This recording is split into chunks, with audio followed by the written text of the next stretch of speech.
What's up, guys? It's me. I'm back with another video, and I've got one more NASCAR Authentics Wave 9 diecast review, and this is a really cool one. Josh Berry's 2021 Darlington Throwback Chevy for Junior Motorsports. Of course, throwing it back to Dale Earnhardt Jr.'s win at Daytona, the Daytona summer race, just mere months after Dale Earnhardt Sr.'s passing at the Daytona 500. This is badass. And let's go ahead, let's get it out of the box and get on the review.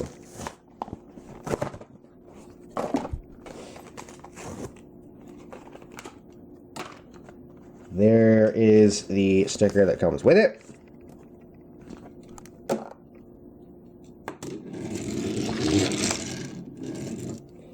And here's the diecast out of the box, and immediately there's a paint chip over the hand there. But anyway, this is a really awesome throwback, as the headlights are a little screwed up. But anyway, so obviously it's the tire, you have Tire Pros as the sponsor here, but we all know what this paint scheme is. This is based on the car that Dale Jr. drove at Daytona, the Daytona summer race, where he won mere months after Dale Earnhardt Sr.'s passing in the Daytona 500. And if you go back and watch that race, it was wild. And I think that was, if I remember correct, if I'm not mistaken, that's the race that actually led to beef between Dale Jr. and Jimmy Spencer, because Spencer, I think the story goes that Spencer felt it was set up for Dale Jr. to win or something like that. You'd have to look into it.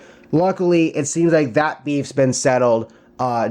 Jimmy got to be on the Dale Jr. download last year, which is really nice. Because I think at one point Dale had said that Jimmy would probably never end up on the show, and then he did. So kudos to that. Although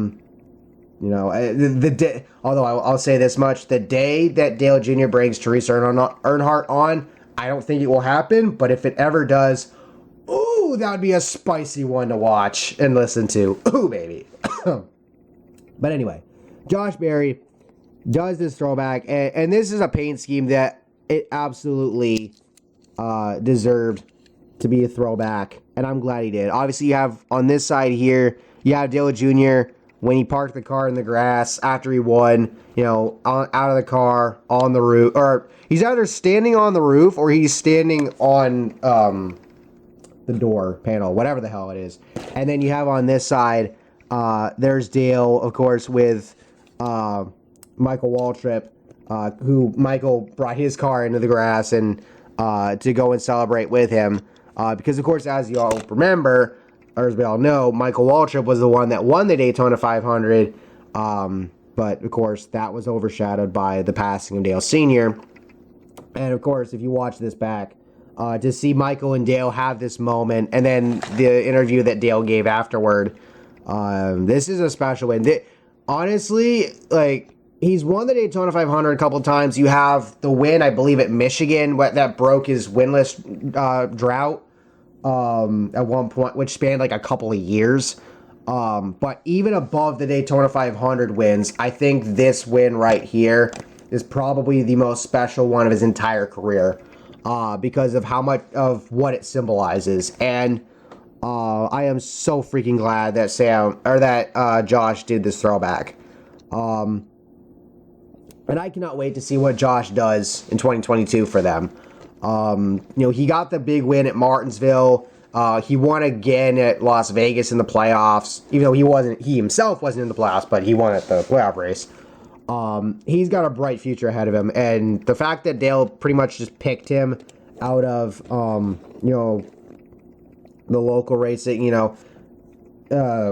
whatever series he was racing in beforehand, for Dale to scout him out, pick him up. I mean, he'd been racing with one of their lower series teams for a while, but to bring him up to Xfinity and then to see Josh do what he did, it's freaking awesome, man. And I honestly feel like Josh can be a champion in the Xfinity series at some point.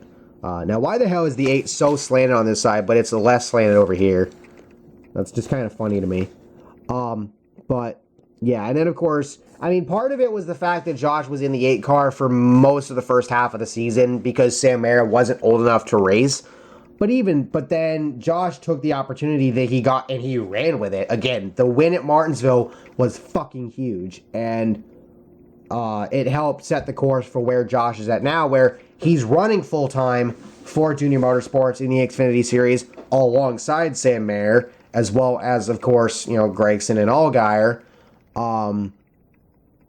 So, yeah, it's really fucking cool to see. And I cannot wait to see what they all do. So, thank you all for watching. Hope you all enjoyed.